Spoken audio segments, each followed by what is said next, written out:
Oui, maman, j'aurais bien voulu écrire, mais c'est trop long. Je préfère envoyer un voice. Je suis désolée.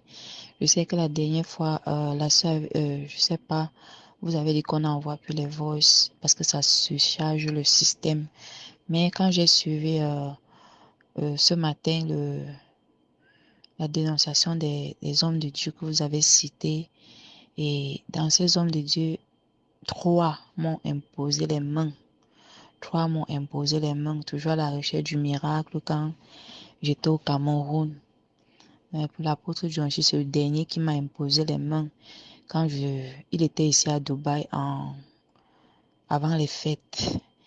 Et il m'a imposé les mains. Grâce à Bifo et moi, on était partis le voir. On était partis au programme pour 2 jours.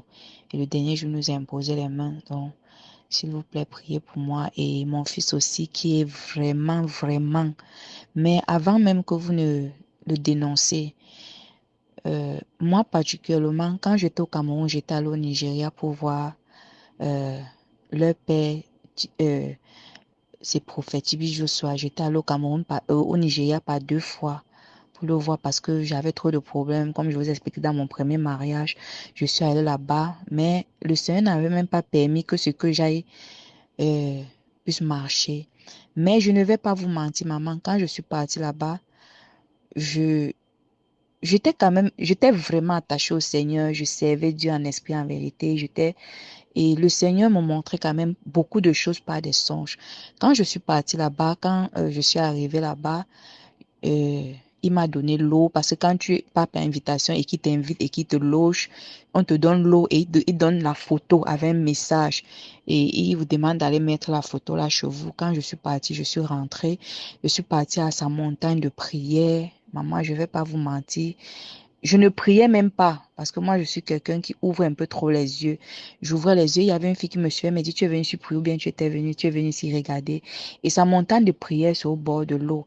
Et après, le Seigneur me dit que, mais qu'est-ce que tu fais ici? Ouvre tes yeux, regarde là-bas, regarde les gens qui sont là-bas au milieu de l'eau. Et j'ouvre mes yeux, je le vois au milieu de l'eau avec tous ces 5 watchmen. Il y avait aussi, le temps là, l'apôtre John Chi était encore là-bas, il n'avait pas encore son église au Cameroun. Je les vois, je les ai vus très loin, sous un arbre, sous un arbre. Donc, ils sont là-bas. Et je posais la question à Dieu que, mais qu'est-ce qu'ils font là-bas? Et le Seigneur, donc il y avait c'est comme si, donc une voix me parlait. Toi, tu penses que quoi? Bon, moi, je me suis dit que non, peut-être c'est les démons qui font ça pour que je me décourage, pour que je n'ai pas ma délivrance. Bon, je suis partie, j'ai fait une semaine, je suis rentrée. Maman, je vais pas vous mentir, quand je suis rentrée au Cameroun, je suis arrivée au Cameroun, la même semaine, j'avais ma cousine avec qui je vivais, je l'ai pris toute petite, elle est ma fille en fait. Je la prends comme ma fille, elle vivait avec moi, elle était encore vierge. Mais, chose curieuse, j'ai dormi, la nuit j'ai vu le prophète, puis je suis sortie de la chambre de ma fille avec une longue soutane qu'il allait la dévierger.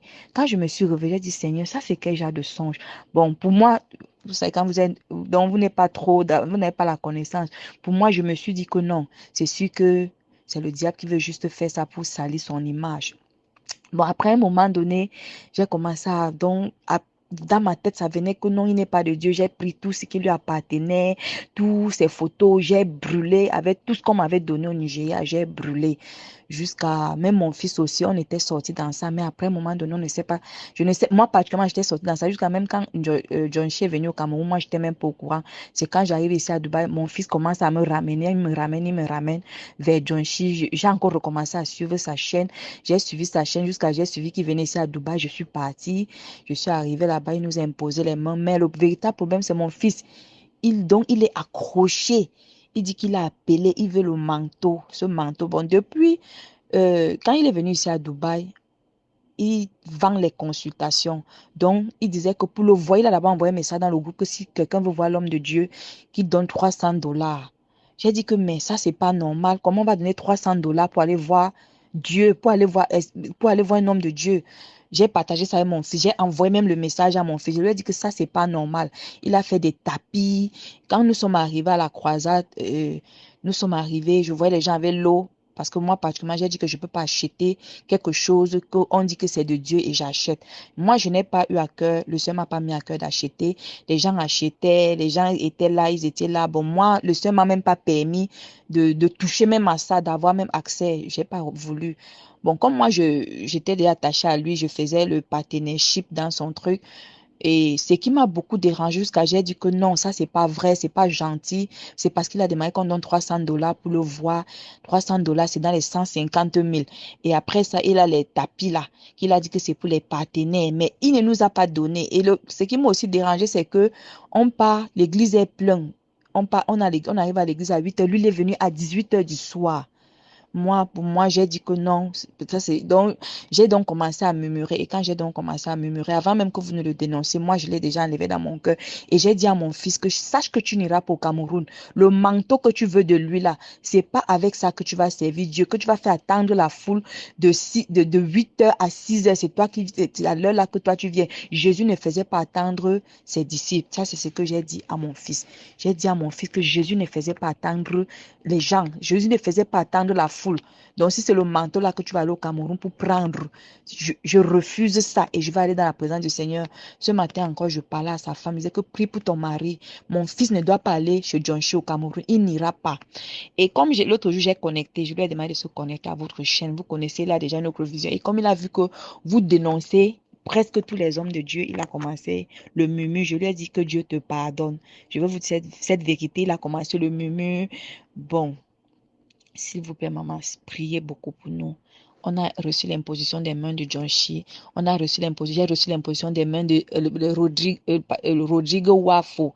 Que vous dites là, j'étais allé dans son église quand il était au Cameroun. Il m'a même fait aller me coucher sur son hôtel, prophétiser que Dieu va me donner les enfants, les jumeaux, tout ça. Jusqu'ici, je n'ai jamais eu. Donc, j'ai eu l'imposition de ces 3 hommes de Dieu. Tibu Joshua, l'apôtre John Shi et Rodrigo Defo. S'il vous plaît, maman. J'ai besoin de votre aide, surtout pour mon fils, parce que moi, je suis déjà connectée à vous, je suis déjà liée à vous, je prie déjà avec vous et je sais que moi, j'ai déjà ma délivrance. Maintenant, c'est la délivrance de mon fils. Moi, je n'ai plus envie qu'il regarde même cette chaîne. J'ai parlé à sa femme. S'il vous plaît, priez pour mon fils. Désolée pour mon message, il est long, mais j'avais vraiment envie de m'exprimer. S'il vous plaît, pardonnez-moi pour mon message qui est trop long.